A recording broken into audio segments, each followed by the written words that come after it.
Kebetulan kami itu 3 bulan hujan nggak turun-turun. Nah, ini air yang kami mandi, yang kami konsumsi itu air yang hijau itu. Ya teman-teman, saking pahitnya kami. Di situ kami tempat cuci, tempat mandi.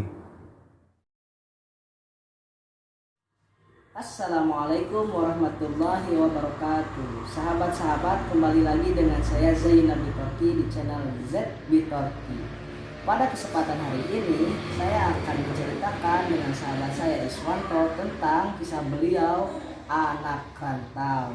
Nah, kembali lagi ke kisah anak rantau ya, sahabat-sahabat. Mungkin sahabat saya sudah penasaran tentang anak rantau. Jadi mohon maaf yang sebelum-sebelumnya gitu, saya selalu bikin video pendek, video-video yang lain, dan video-video yang ya tidak sesuai lah dengan anak rantau. Nah, pada kesempatan hari ini saya akan membuat konten tentang anak rantau.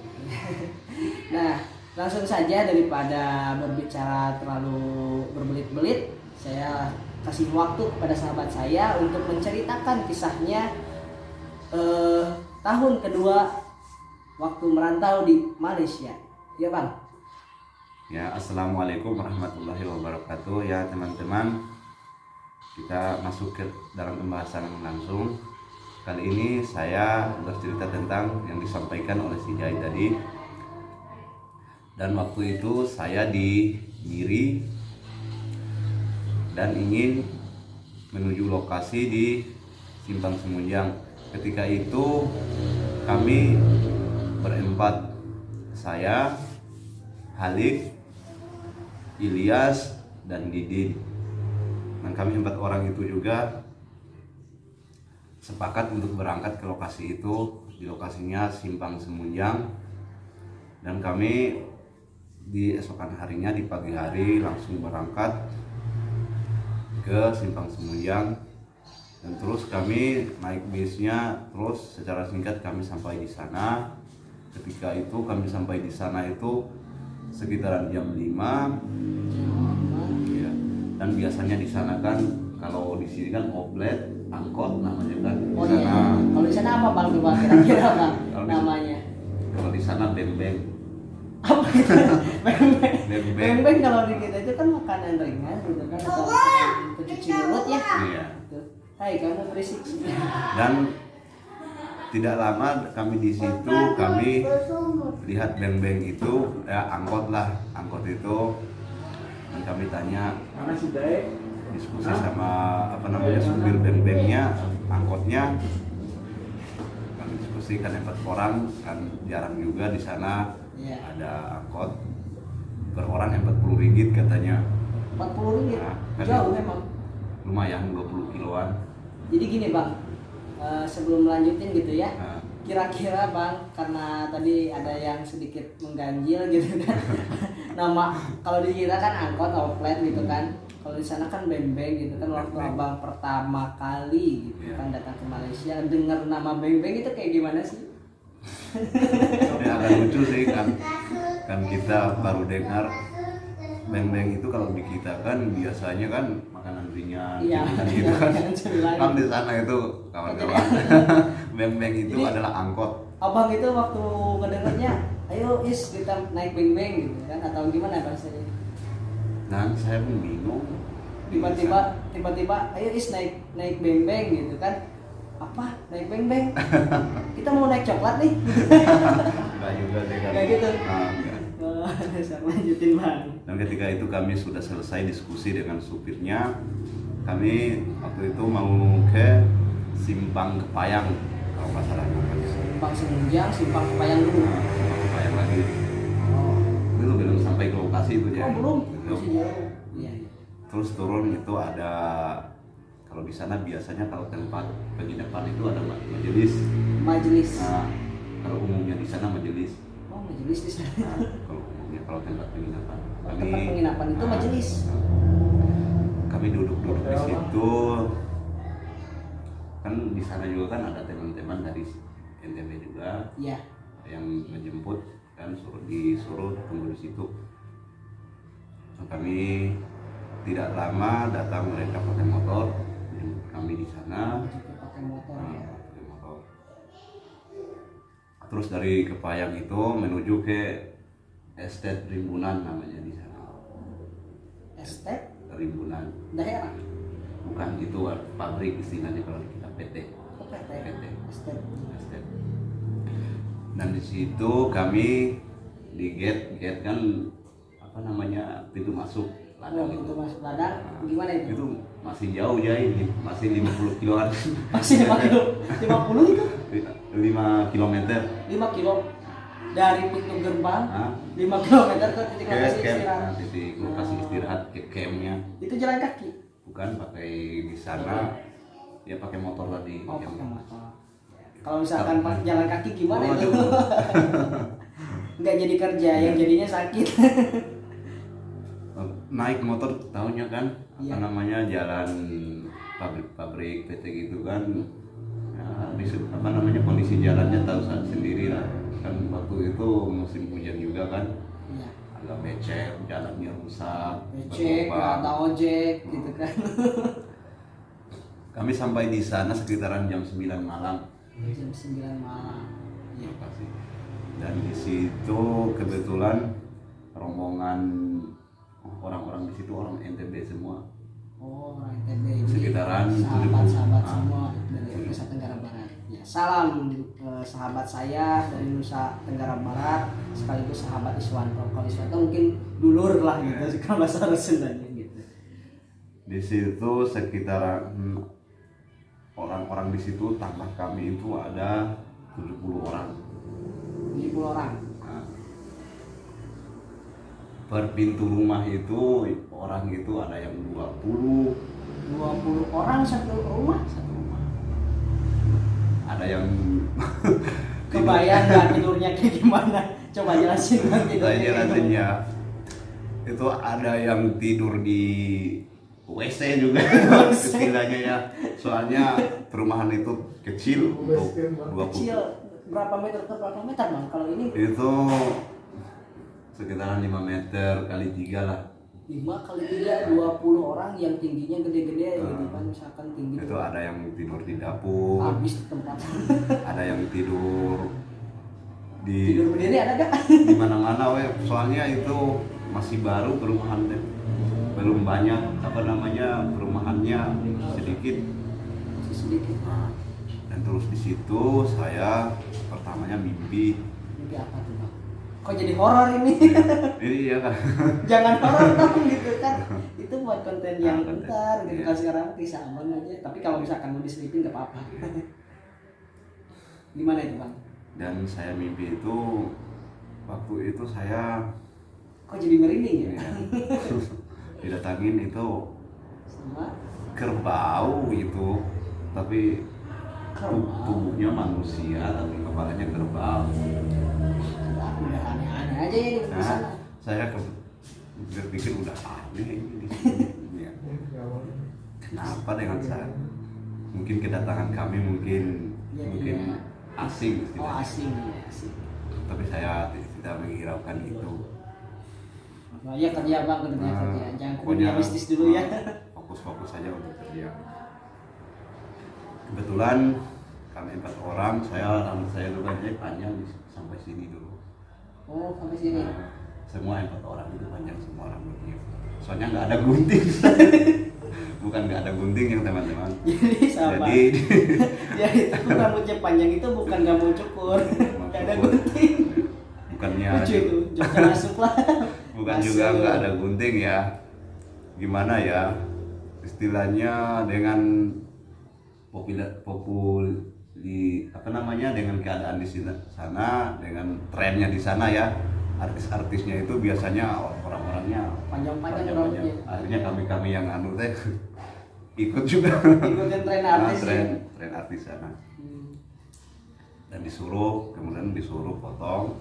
Kami potong sampai saya segini. Segini ya sepundak. Sepundak. Dan mulai kerja. Mulai kerja. Terus bikin dulu itu alat kerja ya, seperti keranjang, bakul ya, untuk Angkut-angkut apa sih, sawit? Sawit. Apa aja sih tadi teh? Bikin dodos. Dodos. Apa sih itu Dodos dodos? itu kalau buat ini nusuk. Umumnya di Indonesia itu dodos itu adalah tombak. Iya, yang buat nusuk yang ngangkat. Apa namanya kalau di Sunda itu yang gali tanah. Oh, apa sih? Lupa lagi. Pokoknya bahasa Indonesianya dodos. Sikuk apa sih? Bukan itu yang Pokoknya itulah. Gitu. seblang. Sebelang. Sebelang. Bukan seblak sahabat, tapi sebelang. Sebelang. Nah, peralatan Buat buat kulit. kulit. Nah, ngopi dulu ya sahabat. Kebetulan itu di situ itu setiap perumahan itu,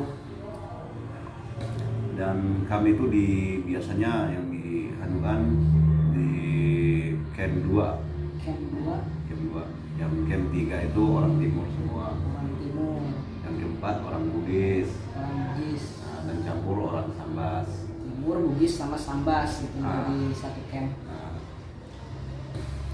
Terus dan waktu itu saya kerja proning istilahnya di sana itu, kalau di Indonesia apa ya, proning juga mungkin proning nggak tahu ya di Indonesia ya.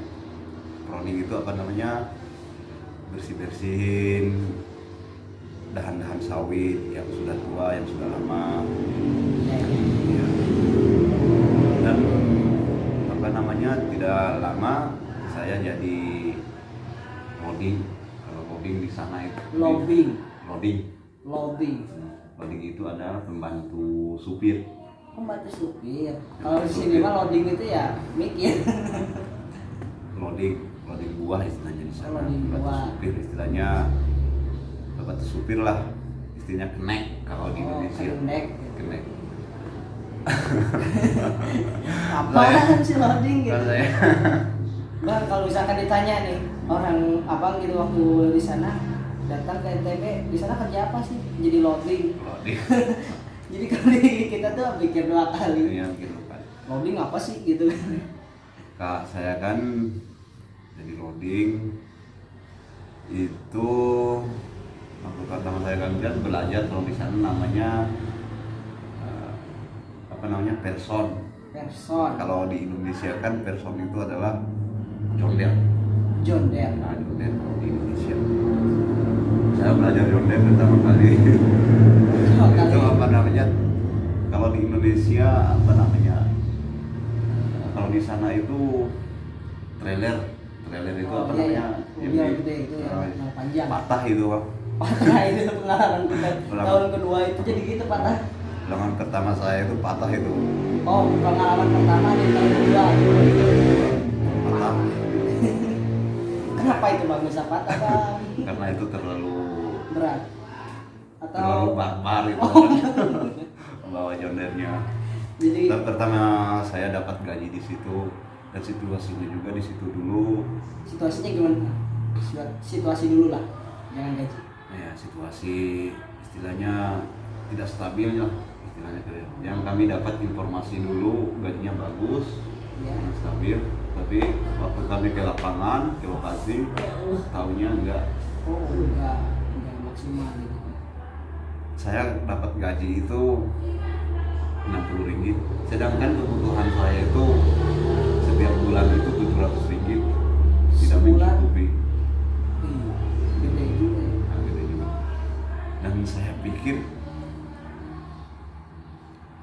kan itu biasanya hutang-hutang dulu di sana, hutang Ya, harus juga bayar di gajian, dan gaji pun 60 ringgit itu tidak mencukupi jauh.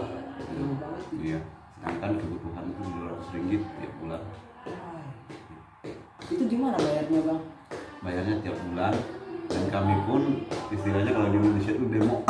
Demo sama Itu di kantornya, office-nya demo, semua itu bekerja di situ demo semua. aktivis, bro, ini ternyata aktivis. Kami demo itu 5 bulan berturut-turut, bro. Gila, 5 Gaji. bulan, bro. Kalau misalkan di Indonesia RUU KUHP berapa bulan itu paling gak disahin. Itu paling gak ditolak-tolak. Dia mah langsung. Kami ajukan di konsulat Indonesia, KJRI Indonesia, nggak ada yang dengar. Kami ajukan 5 bulan, bayangkan itu gaji kami tidak dibayar penuh, cuman berapa 1% mungkin.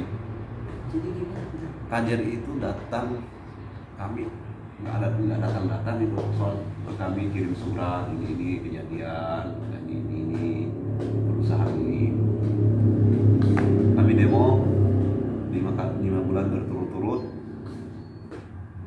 Itu dulu semuanya nggak ada yang dengar, mungkin tidak tahu kami itu, mungkin ada politik di dalam.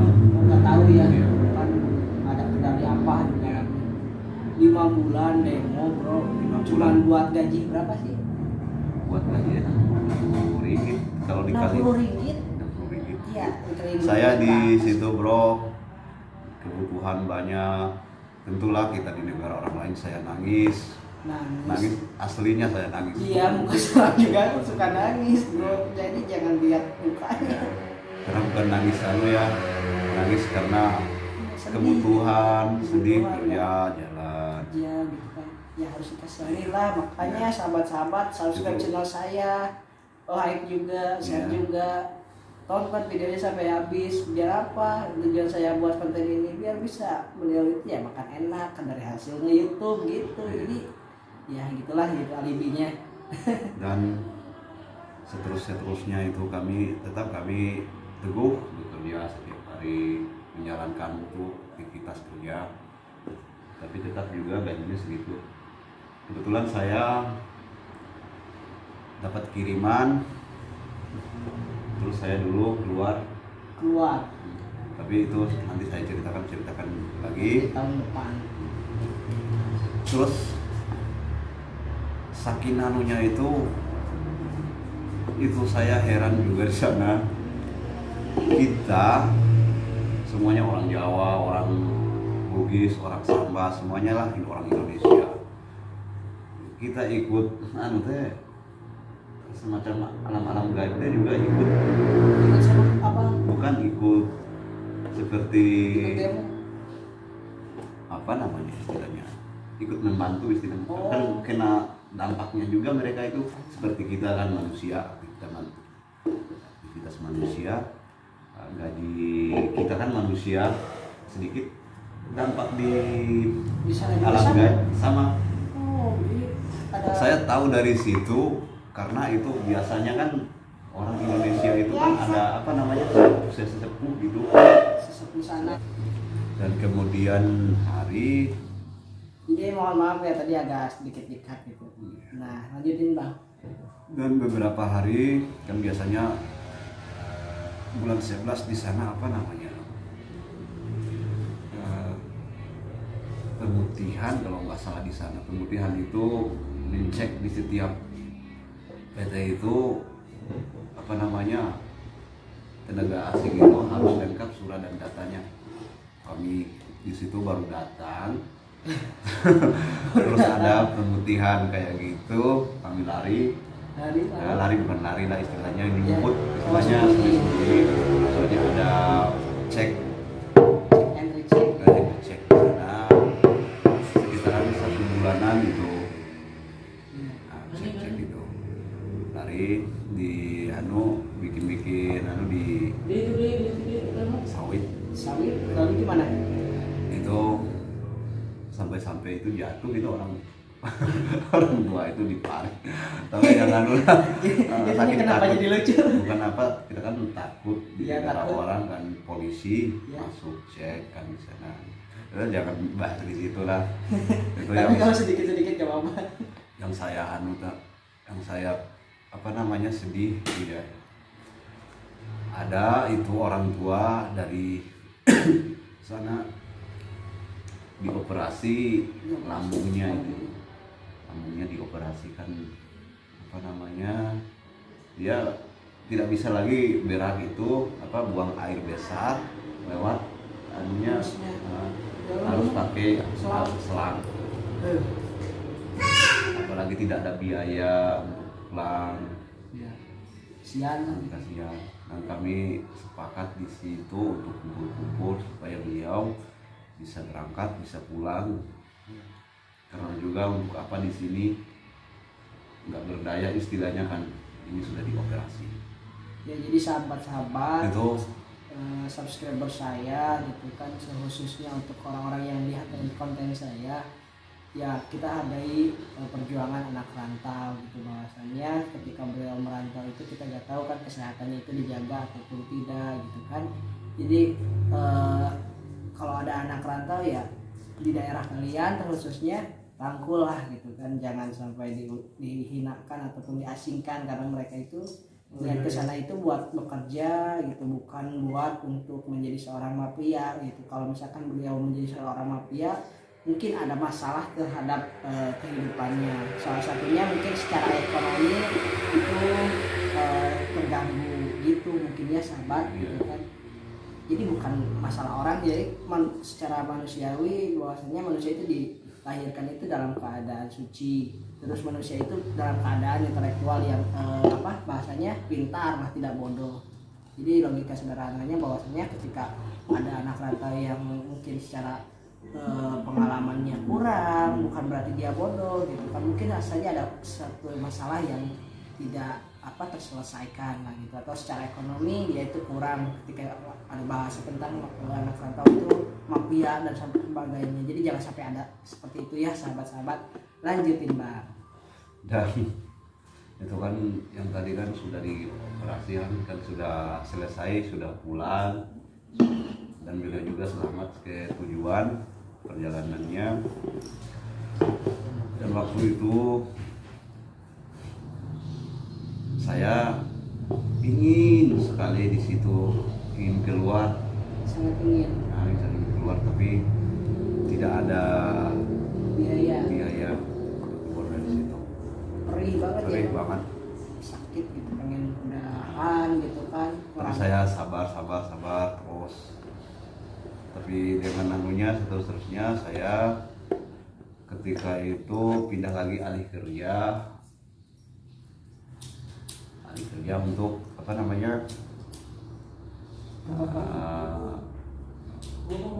tombak sawit ambil buah lah istilahnya kalau di Indonesia, ambil buah. Dan di situ ada sedikit ada kerja saya dapat gaji pertama masuk di situ 700 ringgit, dan itu pun belum cukup jadi untuk kebutuhan dan tapi saya sempat simpan per bulannya 200 ringgit. 200 ringgit Ya, per bulannya lumayan lah gitu. Ya, lumayan. Dan ketika itu saya sendirian, Teman bukan nggak ada teman ya. atau gimana? Ya ini dan ketika kejadian di situ tuh kami saking Jay, air kan hujan berapa bulan, 3 bulan nggak datang. Kan biasanya air yang kami mandi itu kalau khusus orang merantau di sawit itu airnya diparit kalau mandi itu. Iya. Kebetulan kami itu 3 bulan hujan nggak turun. Nah ini air yang kami mandi, yang kami konsumsi itu air yang hijau itu. Ya teman-teman, saking pahitnya kami di situ, kami tempat cuci, tempat mandi. Di situ juga kami ambil air minum untuk masak, karena kebutuhan airnya nggak ada teman-teman, karena hujan di sana. Kalau nggak ada hujan nggak ada air, airnya juga nggak jalan, airnya tergenang istilahnya, tidak jalan. Bukan air yang ngocor. Di situ kami mandi, tempat cuci, tidak tahu yang mandi kencing mungkin ya. Tapi ya di situ saya berpikir ya jalani sajalah hidup. Tapi alhamdulillah kami sehat-sehat saja di situ. Dengan keadaan air yang hijau. Tahu saja kan teman-teman, kalau air yang tergenang itu semakin lama semakin hijau. Di situ. Itu pengalaman yang kedua ya. Itu sedih banget ya Bang ya. Bukan lagi sedih, kami di situ Jai. Udah lebih dari Ya. Apalagi aduh, tidak bisa cerita saya mah di situ. Itulah, dan suatu hari juga saya batuk. bukan batuk, mengingat kesedihan itu masa lalu yang di situ. Oh, mengingat selalu kirain batuk. Saya di situ keluar, saya memberanikan diri dengan uang itu di Yang ada tabungan di saku saya Rp700 700.000. tanpa saya kasih tahu teman-teman semuanya. Kalau saya kasih tahu teman-teman, minimal mereka itu nggak suruh saya pergi, saya memberanikan diri langsung pergi. Saya waktu itu jam 3 malam saya jalan keluar dari situ, jalan di situ, saya keluar di gate, semuanya lancar. Sampai malam saya pergi ke Simpang Semenjang, terus naik beng-beng yang tadi, Ya, angkot tapi kan gitu. tapi lain beng-beng cemilan atau makanan ringan ya teman-teman. Naik beng-beng ke Serian, untuk saya kabari teman-teman saya di sana di lokasi di PT yang tadi. Dan saya sudah di sini, saya ingin pergi ke Kalimantan saya. Oh, langsung pulang ke Nah. Kalimantan. Berarti tahun kedua itu ke tahun ketiga itu. Berarti udah segitu tentang kisah tahun kedua. Segitu tentang Nah. kisah ya. Itu. Ya, tentang kisah abang. Mungkin itu secara singkat ya guys, Secara teman-teman. singkat. Aduh, Kalau misalkan secara menyeluruhnya itu bahasanya akan lebih wah meluas, Meluas. melantur kemana-kemana. Jadi saya itu udah support kameranya gitu kan, memory card juga kecil. Jadi paling 20 menit gitu kan, ataupun ya 15 menit bisa buat konten kayak gini. Kayak orang lain kan bisa sejam lebih gitu kan. Jadi ya mudah-mudahan sahabat-sahabat mendukung saya Pak. itu Jadi, yang apa? itu yang tadi harus diingati lagi ya teman-teman, yang tadi Apa ini? air yang Mengenang warna hijau, pakai mandi, pakai pakai cuci, pakai cuci, diminum juga. diminum juga, pakai masak. Gak tahu itu orang kencing atau enggak. Nggak tahu orang kencing atau enggak. Saya lagi pas mandi, kami tidak peduli, yang penting kami dapat hidup di situ. Yang penting dapat Tapi hidup. alhamdulillah teman-teman, saya sehat, sehat. walafiat. Alhamdulillah. Ya. Itu yang saya ingat dari dulu sampai sekarang, yang Yang saya ingat dalam perjalanan hidup saya sepahit itu. Mungkin Ya, sudah mungkin. berat mungkin. sudah nasib abang. Iya. Mungkin Itu. Tapi itu mungkin saya percaya kedepannya akan ada perubahan dan akan akan sukses di kemudian. bukan juga sukses sih sukses, tapi akan berubah lah. Berubah Nah, secara mungkin itu secara anunya sedikit-sedikit. sedikit-sedikit. Mungkin gitu ya Mungkin itu saja sahabat-sahabat. sahabat-sahabat. Perlu diingati saya. Perlu diingati ya yang tadi yang mandi gitu kan, yang minum di air yang bergenang itu. Berkenan. Ya yang bergenang lah gitu. Berkenan. Jadi gitu ya sahabat-sahabat, untuk kisah tahun kedua, ntar akan ada kisah yang tahun ketiga tentang anak rantau, sekaligus kisah horor ZB Turki pun itu akan diceritakan kembali oleh sahabat, baik sahabat saya Iswanto yang menceritakan ataupun saya sendiri yang akan menceritakan tentang kisah saya sendiri. Jadi tonton terus video saya, subscribe, like, comment, and share videonya agar saya berkembang channelnya. Terus saya juga terus bisa berkarya lebih semangat lagi. Nah, sekian dari saya Denis Iswanto. Mohon maaf apabila ada kesalahan kata. Wallahul muwaffiq ila aqwamit thoriq. Wassalamualaikum warahmatullahi wabarakatuh. Salam YouTuber pemula.